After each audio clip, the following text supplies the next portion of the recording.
Morning. You guys don't know what time it is. It's about 5 a.m. Wednesday morning. But, anyways, this isn't a record review video. Just some stuff on my mind.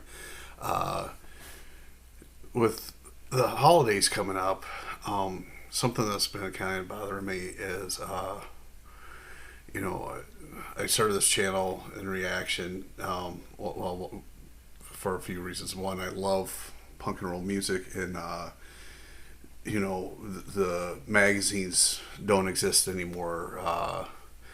Maximum Rock and Roll, Flipside, and all the great punk magazines that used to, do great record reviews. They don't exist anymore, and I'm not saying I do great record reviews. I just babble about records I listen to. That being said, the main reason why I started this label is, or this doing these record review videos, is just to keep myself busy when my daughter Ashley died, and because my mind is like a bad neighborhood. It's no place you want to go by yourself, and I've just been doing my best to keep myself out of my own mind, and so anyways, with holidays coming up, and I've been thinking about Ashley because it's the first. People say things will get easier, but this is going to be our first holidays without all of our kids, and and like I don't know. So here's the deal. My daughter was trans, and she didn't come out to us until she was 22. And when we asked why, she said she was afraid that we'd quit loving her. And which isn't the case. And when she did come out and I talked to her about it, I said, look, I love you, and you gotta do what you gotta do. That being said, I think Sioux City, Iowa would be a really hard place to transition. If I would go any place, I would go to the Twin Cities, where the Twin City has a really great LGBTQ community, and so she did, and she moved up to the Twin Cities in like December, January, like December of 2019, January of 2020, and she got her first dose of hormones on Leap Day of 2020, and she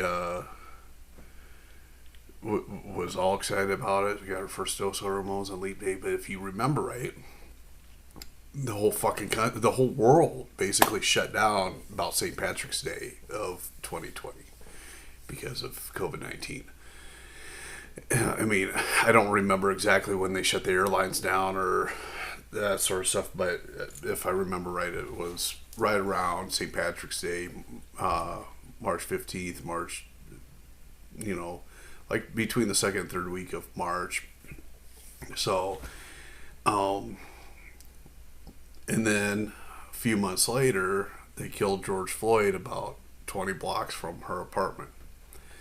And that set the city on unease, and rightfully so. I mean, they fucking murdered that guy. And, so anyways, when you're moving to a new city, and you're trying to find your tribe, and find your people, find your community, find your support, all, and that's all unhinged because of once a century pandemic, and then police brutality, and all that sort of shit. Like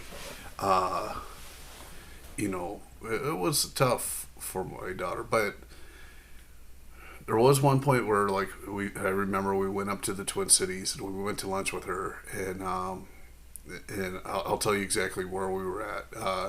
If anybody's ever been to the Red Cow on Hennepin, um, just as you come in, there's like the hostess podium there, and just to the left of the hostess podium, there's a booth that we were in that booth and sitting across from our daughter, and I looked her right in the eye and said,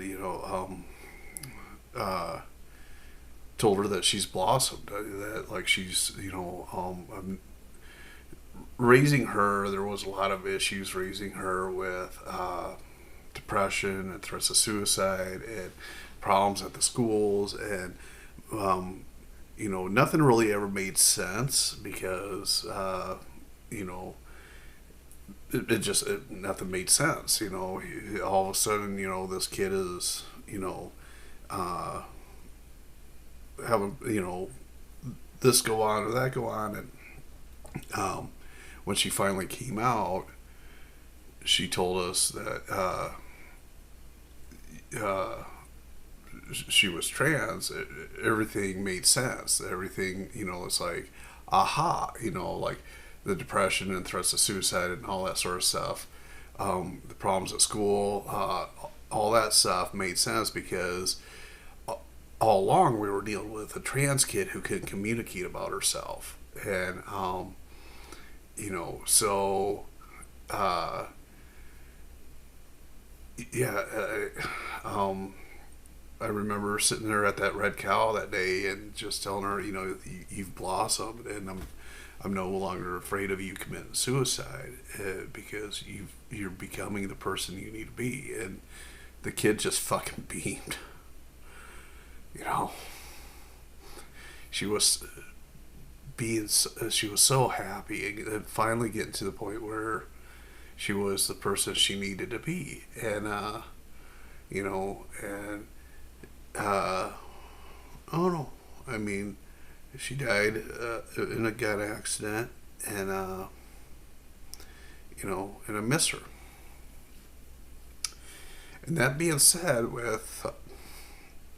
sorry, I'm getting sappy, but that being said, with holidays coming up, Thanksgiving, Christmas, whatever, she told us that she was afraid of coming out to us because she thought we'd quit loving her, and she was really big in the gaming community, playing Xbox and whatnot. And I guess I'm not a gamer, but the way she explained it to me was playing the online games. There's different gaming communities where there's LGBTQ gaming communities or whatever, and so she got playing Xbox with a bunch of other LGBTQ kids, and somebody would come back into the game and would say, I came out to my parents and they disowned me and threw me out. I need to find a new place to live, or whatever. Really heavy stuff. And like, my wife has kind of taken it upon herself to be a mama bear to LGBTQ kids. She's the type that, you see those gals at pride events wearing t-shirts that say free mom hugs. That's my wife. She's outgoing, and she's loving, and whatever. And so if you're one of those kids who've been disowned or got no place to go for the holidays or whatever, and happen to be near Southwest Minnesota, and you got no place to go, you can come to our place. Well, my wife is, one of these mama bears that will take care of you and dote on you and just love you for loving you. My parenting technique is a little bit different. I'm kind of more like, if you ever watched that 70s show, my parenting technique is like Red Foreman. So I'll mildly tolerate you at my house if you know. And I don't want to sound like an asshole, but here's the thing: if you're an LGBTQ kid and you got no place to go for the holidays, you're welcome at my house. I'll mildly tolerate you, but you are welcome. So I'm just one of those guys who just does my own thing. I'm stuck in routine. Um, I'm not a super outgoing, want to get to know a person type person. Um, so but yeah, that's the deal. If you're an LGBTQ kid who's been disowned, thrown out, got no place to go, need some place where you feel like you fit in or whatever, get a hold of us. Rhonda will dote on you and be that mama bear person, and I'll put up with you. If you eat all the shit that I want to eat, I'll give you shit about it. But I don't know. Like Rhonda and I haven't even really talked about holiday plans. Probably go down to my family reunion stuff down in Ponca, Nebraska for Thanksgiving Day. I will have to go build rail cars Thanksgiving Day, but go to work, do my thing with the railroad, and then go down to Ponca, Nebraska, and then Christmas. Our oldest daughter is moving back here with our grandkids about Thanksgiving time, so we'll have all our family around at Christmas except for Ashley, and that's been fucking us up. Like my wife was talking about, she's got a list in her phone of who she's buying presents for, and got everybody in her family's name and what she's bought a present for, and she keeps looking at it and there's a name missing. And it takes her a minute. She looks at it and she's like, who am I forgetting? What am I? And it's Ashley. And it's not that she's forgetting Ashley, because we can't.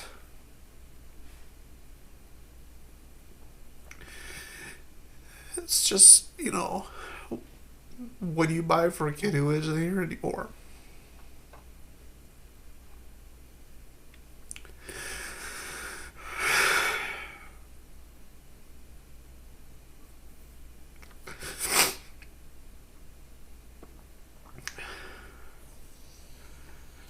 I don't know. So, sorry for being emotional. It just...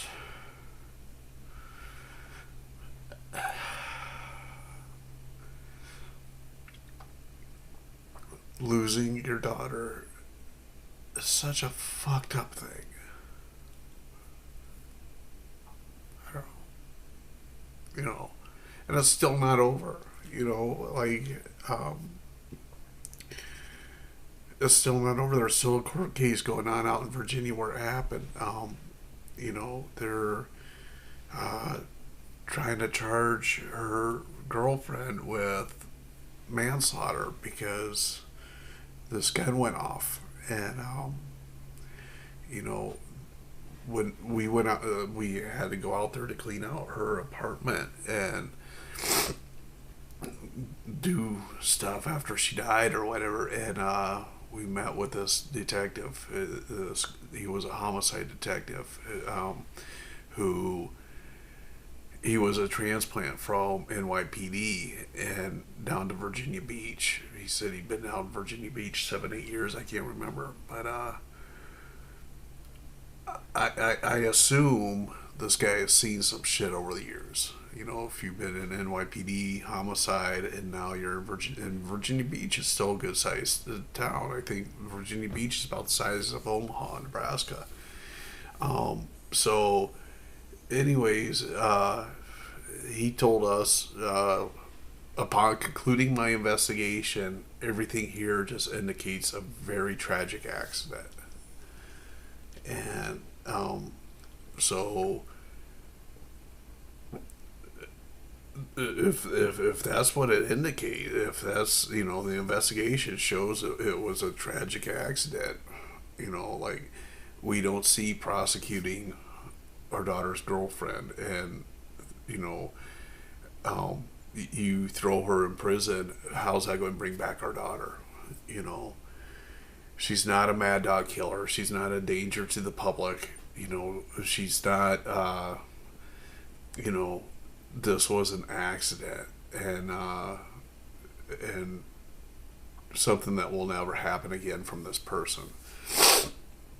And you know, so I don't see how prosecuting her and trying to throw her in prison is going to benefit the people of Virginia who would have to pay for the incarceration. I don't see how it's going to benefit her.